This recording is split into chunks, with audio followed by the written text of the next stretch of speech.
Youtubeurs, youtubeuses, bonjour, bienvenue à mon cabinet Bettencourtois. Comme d'habitude, vous pouvez me joindre au 07 70 01 32 65. Vous avez la possibilité juste en dessous de prendre un rendez-vous donc en ligne pour des consultations donc à mes cabinets Bettencourtois et parisiens. Vous avez la possibilité aussi d'aller sur mon site web sophrologie-psy.com et donc, comme je l'ai dit lors de la précédente vidéo, eh bien, vous avez un lien qui s'appelle onparticipe.com pour aider à l'ouverture donc de cette maison paramédicalisée. Dans cette vidéo, je vais vous parler un petit peu de sa manière de fonctionner. Comment est-ce que j'envisage les choses dans cette maison? Alors, il faut savoir, comme vous avez pu le constater, que je suis, de par mon métier, extrêmement proche des victimes en fait, de violences. J'ai accueilli à mon cabinet énormément de victimes donc, du manipulateur pervers narcissique, mais aussi d'autres types de violences qui sont des violences faites finalement dans le cadre d'une relation de couple. Je précise que ces violences concernent autant les hommes que les femmes, donc ça c'est important de le savoir. Maintenant je voudrais vous expliquer la raison pour laquelle cette structure va accueillir et qui est-ce qu'elle peut accueillir. Voilà, j'y crois. Donc la première chose c'est toute personne isolée qui vit la pression psychologique, la pression morale, qui vit la colère aussi, mais qu'elle intègre à son existence comme une chose dont ça fait partie. C'est-à-dire que c'est comme si la violence était normalisée. Eh bien, au bout d'un moment, certaines de ces personnes, lorsqu'elles sortent de cette relation de violence, donc par exemple la relation manipulatrice pervers narcissique, puisque c'est quand même le thème principal de mon sujet, eh bien les personnes se retrouvent totalement isolées. La plupart ont perdu des liens, comme je l'ai déjà expliqué, face à l'extérieur. Donc elles ont, pour certaines d'entre elles en tout cas, un travail où elles ont du mal à reprendre, voire même un abandon global du travail qui correspond exactement en fait à ce qui s'est passé durant ce vécu de manipulation.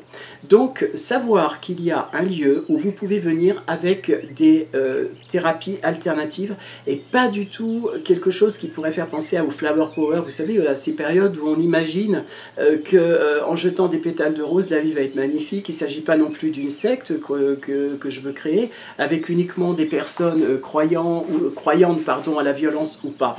Pas du tout. L'idée de cette maison, c'est de savoir pour une victime qu'elle a un lieu où elle peut parler.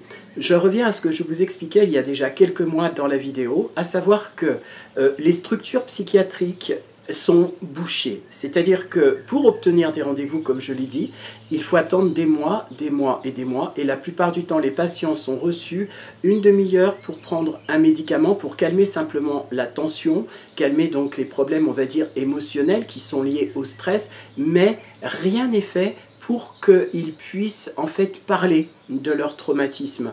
Ce n'est pas la volonté en l'occurrence du médecin qui va les suivre, mais c'est simplement les agendas qui sont chargés. Or, certains médecins dans les hôpitaux, dans les EHPAD, dans les écoles, eh bien, parlent avec des sophrologues qui sont finalement une sorte de lien qui va aider, et aujourd'hui la sophrologie est reconnue pour aider à calmer, à apaiser les tensions. Lorsque une victime est totalement déstructurée psychologiquement, déstructurée aussi physiquement, déstructurée dans l'approche qu'elle a d'elle-même, laissée pour compte, il est important qu'elle sache que rentrer dans un lieu où il y a des rendez-vous, où c'est ouvert, où on va demander donc une participation modique, adaptée, eh bien c'est un endroit où elle va pouvoir être non seulement crue, mais elle va pouvoir aussi expliquer son parcours.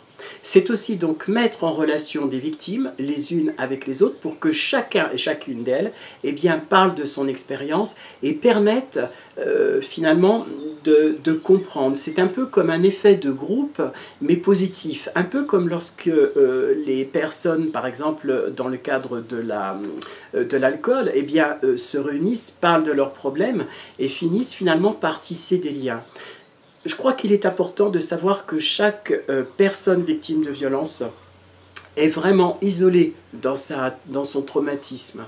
Savoir qu'il existe, comme je l'ai dit tout à l'heure, un lieu où vous pouvez frapper, rentrer, vous asseoir, discuter, laisser les pressions s'apaiser, de savoir qu'à l'intérieur vous allez pouvoir rencontrer différents thérapeutes, eh bien tout ça est important et je suis conscient de la difficulté aussi au niveau donc de l'État, du gouvernement, dans cette espèce d'objectif dans lequel on est en ce moment, qui est la réduction des dépenses, eh bien, de mettre en place et d'aider des projets individuels. Or, on sait aujourd'hui qu'il y a des solutions et que toutes les solutions passent, hélas, par un financement dans un premier temps, mais passent aussi par un lieu où les gens peuvent se reposer. Et ça, pour moi, c'est extrêmement important.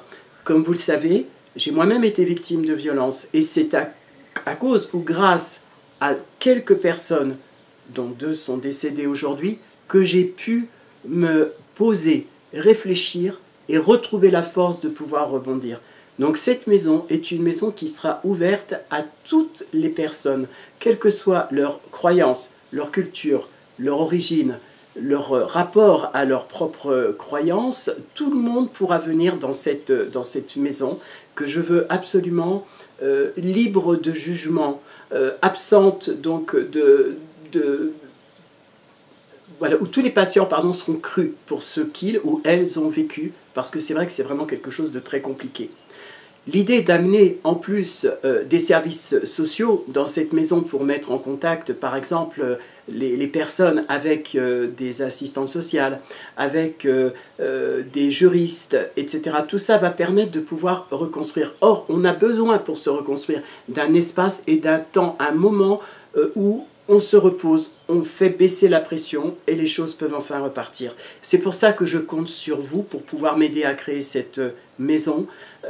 N'hésitez pas donc à aller sur On participe et surtout, ce projet est un projet qui peut tenir, mais sans l'aide, sans votre aide, ce projet ne peut pas tenir. Merci pour m'avoir écouté. À très bientôt. Ciao, ciao.